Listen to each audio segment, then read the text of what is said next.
ఇవాళ రాష్ట్ర ప్రజలు హాయిగా సుఖశాంతులతో హాయిగా ఉన్నారు. చంద్రబాబు నాయుడు గారికి బ్రహ్మరథం పడుతున్నారు, పవన్ కళ్యాణ్ గారికి బ్రహ్మరథం పడుతున్నారు, లోకేష్ బాబు గారికి బ్రహ్మరథం పడుతున్నారు. వీళ్ళు ముగ్గురు నాయకత్వంలో ఈ రాష్ట్రంలో ఎంతో పరుగులు తీస్తుంది, పరుగులు పెడతారు. మీరు చూడండి, ఈ 2024 నుంచి 2029కి ఈ రాష్ట్ర రూపురేఖలే మారుతాయి. మీరు మాట్లాడేది తప్పుడు మాటలు మాట్లాడకండి, తప్పుడు మాటలు మాట్లాడి మీరు ఒకటనే రెండు అనిపించుకోకండి. కాబట్టి శ్వేతపత్రం రిలీజ్ చేస్తే వీళ్ళ తప్పులు ఎక్కడ బయటపడిపోతున్నాయి, అన్ని బయటపడిపోతున్నాయని బయలుకి. శ్వేతపత్రం అనేది ఏంటి? అసలు ఈ రాష్ట్రంలో వీళ్ళు ఏం చేశారు, ఈ శాఖలో ఏం చేశారు, అసలు శాఖ ఎన్ని ఉన్నాయో తెలిసారు జగన్మోహన్ రెడ్డికి? ఏ రోజున శ్వేతపత్రం రిలీజ్ చేశాడా? ఏం చేశాడు ఆయన? కంపౌండ్ వాష్రూమ్లోకి కంపౌండ్ మన రాష్ట్రంలో మన ఇండియాలో దొరకదని ఫారం తీసుకొచ్చినటువంటి వ్యక్తి జగన్మోహన్ రెడ్డి. మీరు కూడా రాజకీయం గురించి చంద్రబాబు నాయుడు గారు చేసే అభివృద్ధి గురించి మీరు మాట్లాడడం అంటే ఎంతకన్నా నీచం ఏముందా? కాబట్టి మీకు ప్రజలు బుద్ధి వాతలు పెట్టారు, బుద్ధి చెప్పడా మీకు? ఎర్రగా కాల్చి వాతలు పెట్టారు ఓట్లు అనే రూపంలో. కానీ నిజంగా కడ్డీ పెట్టి పొలంలో ఎర్రగా కాల్చి నిజంగా వాతలు పెట్టేలా తెచ్చుకోకండి. మీరు పెద్ద ప్రజా ఆగ్రహానికి ఎవరైనా బలైపోతారు. మీరు ప్రజలు అభివృద్ధి చేస్తుంటే మీరు చంద్రబాబు నాయుడు గారిని విమర్శిస్తుంటే ప్రజలు ఊరుకుంటారు అనుకుంటున్నారేమో. Okay brother, thank you. ఎవరు చెత్త ముఖ్యమంత్రి? జగన్మోహన్ రెడ్డి. ఆ చెత్త గురించి మాట్లాడుతున్నాడు, ఈ చెత్త పేరుందని. ఎవడైనా మిమ్మల్ని చెత్త మీద పొందేవాడు నేర్చడా? మీ దేశం చెత్త రాష్ట్రం మొత్తం ఉంది. రాష్ట్రం మొత్తం కూడా చెత్తను క్లీన్ చేయాలంటే 35 రోజులు సరిపోయిందా? చంద్రబాబు గారు కాబట్టి తొందరగా చెత్త అంతా క్లీన్ చేసి ఆ చెత్తను కూడా సంపదగా మారుస్తాడు. ఇవాళ సంపద సృష్టించాలి. ఇక్కడ మీరు అన్నీ ఈ రాష్ట్రం అప్పపాలు చేసి అధోగతి పాలు చేస్తే చంద్రబాబు నాయుడు గారు ఇప్పటికి 3 సార్లు ఢిల్లీ వెళ్ళారు. ఇవాళ 3వ సారి అక్కడ బడ్జెట్ సమావేశాలు పెడుతుంటే దాని మీద వెళ్ళారు. వెళ్ళి రాష్ట్రానికి కావాల్సినటువంటి బడ్జెట్ గురించి మాట్లాడుతున్నారు.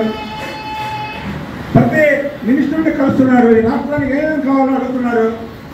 మీ ముఖ్యమంత్రి ఎప్పుడైనా వెళ్ళాడా? ఎప్పుడైనా వెళ్ళి ఈ రాష్ట్రానికి కావాల్సింది అడిగాడా? కార్పొరేషన్లు కూడా తాకట్టు పెట్టాడు. కార్పొరేషన్లు కూడా తాకట్టు పెట్టి ఈ రాష్ట్రాన్ని అధోగతి పాలు చేసి నువ్వు మాట్లాడిచ్చేది. ఆంధ్రప్రదేశ్లో కాళ్ళ నొప్పికి ఆపరేషన్గా బెంగళూరు పోయాడు మీ ముఖ్యమంత్రి. కాళ్ళ నొప్పికి ఆపరేషన్ చేయించుకోవడానికి బెంగళూరు వెళ్ళాడు. ఎందుకంటే అక్కడ ఆయనకి ప్యాలెస్ ఉంది.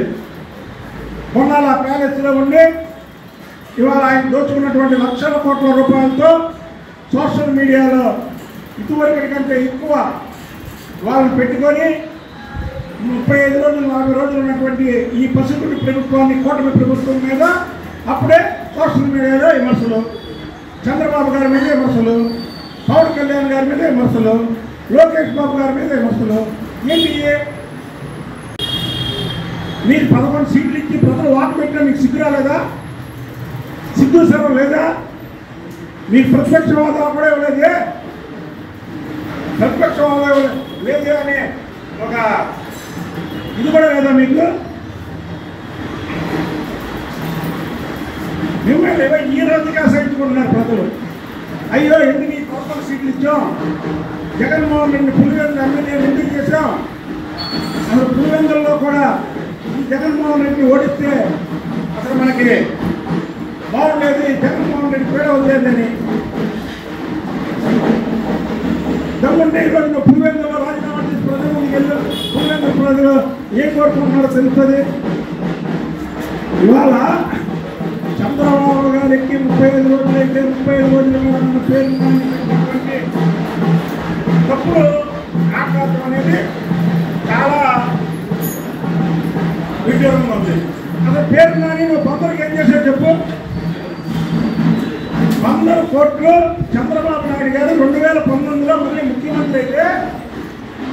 ఈ పార్టీకి 100 పార్టీ పనులు పూర్తి చేసేవాళ్ళు. నువ్వు అక్కడ ఏం చేసావు? నువ్వు అసలు 100కే నువ్వేం చేయలేకుండా చేయని మనిషివి. ఇవాళ జగన్మోహన్ రెడ్డి మాట్లాడమన్నారు, పిల్లలన్నీ పారిపోయి నువ్వు పుడికిలా వస్తున్నావు. అమరావతి పూర్తి చేస్తాడు చంద్రబాబు గారు, దాంట్లో రెండో ప్రశ్నే లేదు. పోలవరం పూర్తి చేస్తాడు. మచిలీపట్నంలో 70,000 కోట్లతో బీపీసీఎల్ రిఫైనరీ తీసుకొస్తున్నాం. దాని గురించి మాట్లాడు.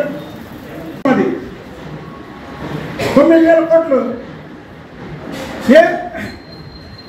నువ్వేమో భవంతుల్లో ఉండొచ్చు, నీకు హైదరాబాద్లో లోటస్ రోడ్లో బాగుంది, తాడేపల్లిలో బాగుంది, అక్కడ బెంగళూరులో బాగుంది, ప్రజాధనంతో నువ్వేదో మళ్ళీ ముఖ్యమంత్రి అవుతావని అక్కడ విశ్వలో బాగుంది. కానీ పేదవాడికి ఇల్లు ఇవ్వడానికి నీ చేతుల్లో 9,000 కోట్ల రూపాయలు ఇంకో ఇల్లు మీద ఖర్చు పెడితే ఇవాళ పేదలందరి మధ్య ఇంట్లో నివసించే వాళ్ళు దీనికి సమాధానం చెప్పండి.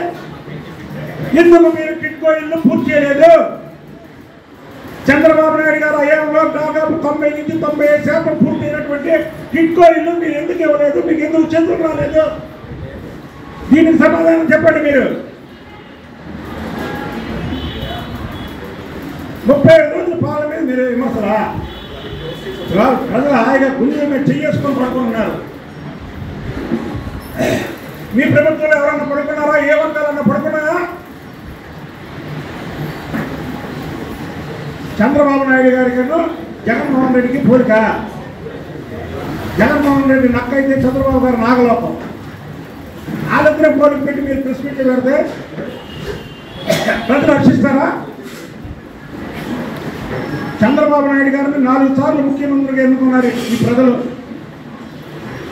99లో ఆయన ముఖ్యమంత్రిగా 2004లో ఓడిపోతే తిరిగి 2016లో మళ్ళీ ఎన్నుకున్నారు. 2019లో ఓడిపోతే మళ్ళీ 2024లో ఎన్నుకున్నారు. పొడిలేచే కరెక్ట్ వేరే ముఖ్యమంత్రి ఏ ముఖ్యమంత్రి వచ్చినా ఈ ముఖ్యమంత్రి మన పనికిరాడు, మళ్ళీ ఆ ముఖ్యమంత్రి చంద్రబాబు గారే కావాలనుకుంటారు ఈ రాష్ట్ర ప్రజలు. అదే చంద్రబాబు నాయుడు గారు చూస్తారు, మార్పు కోసం చూస్తారు. ఒకసారి అవకాశం అంటే చూస్తారు, ఇస్తారు. కానీ ఆ ముఖ్యమంత్రిని చూశాక ఈ ముఖ్యమంత్రి మనకొద్దు, ఆ ముఖ్యమంత్రి చంద్రబాబు గారే కావాలనుకునేవాడు ఈ రాష్ట్ర ప్రజలు. దట్టి చంద్రబాబు నాయుడు గారు. వీళ్ళు ఈ గాలి మాటలు, గాలి కబుర్లు ఇక మానేయండి. మీరు కూడా పంచారు. ఇంకా ఈ రాష్ట్రాన్ని మీరు ఎలా దోచుకున్నారో, ఏ ఏ శాఖల్లో ఏమేమి చేశారో, ఏ శాఖల్లో కూడా డబ్బులు లేకుండా చేశారు, ప్రతి కార్పొరేషన్లో మీరు అప్పులు చేశారు. ఇవన్నీ కూడా మీకు 151 సీట్లు ఏదైతే 2019 ఇచ్చారో వాళ్ళకి తెలియపరచాల్సిన అవసరం చంద్రబాబు నాయుడు గారికి ఉంది. ఇవాళ శ్వేతపత్రాలు రిలీజ్ చేసి ఒక్కొక్క శాఖ గురించి మీకు ప్రజలకి వివరిస్తున్నారు. ప్రజలకి వివరిస్తుంటే వీళ్ళ దొంగతనం ఎక్కడ బయటపడిపోతే, వీళ్ళ దొంగతనాలు ఎక్కడ బయటపడిపోతాయని ఉలిక్కిపడి ప్రెస్ మీట్లు పెడుతున్నారు. చెప్పండి, మీరు పోలవరానికి ఏం చేశారు? పోలవరంలో ఉన్నటువంటి మట్టిని పెద్దిరెడ్డి జగన్మోహన్ రెడ్డి దాదాపు 1000 కోట్ల పైనే మట్టిని తీసుకున్నారు. కూడా అయ్యా ప్రభుత్వ కార్యాలయాలు చేశారా అంటే మీ సొంతానికి వాడుకున్నారు. మీ కుటుంబం కోసం, మీ పిల్లల కోసం, మీ పిల్లల భవిష్యత్తు కోసం వాడుకున్నారు. మీరేంటి మీరు చేసిన పని అని చెప్పండి. ఒక్క పని ఇది చేశాడు జగన్మోహన్ రెడ్డి. చంద్రబాబు నాయుడు గారు ముఖ్యమంత్రి అవగానే 3000 పెన్షన్ 4000 చేసి ఏప్రిల్ నెల నుంచి ఇస్తానన్నటువంటి 3 నెలల బకాయి కూడా ఇచ్చేసి 7000 రూపాయలు హాని చేస్తే మీ సైతం ముఖ్యమంత్రి ఏం చేశాడు? ప్రజావేదిక కూల్చాడు. ఫస్ట్ చంద్రబాబు నాయుడు గారు ముఖ్యమంత్రి అవగానే ఏం చేశారా అని ప్రజలను అడిగితే 3000 పెన్షన్ 4000 చేశారు అంటారు. జగన్మోహన్ రెడ్డి ముఖ్యమంత్రి అవగానే ఏం చేశారా అంటే ప్రజావేదిక కూల్చాడు అంటారు ప్రజలు. దీనికి సమాధానం చెప్పండి మీరు. మీరు సమాధానం చెప్పకుండా చంద్రబాబు గారు మాట్లాడే ప్రతి మాటకి అర్థం చెప్తారు.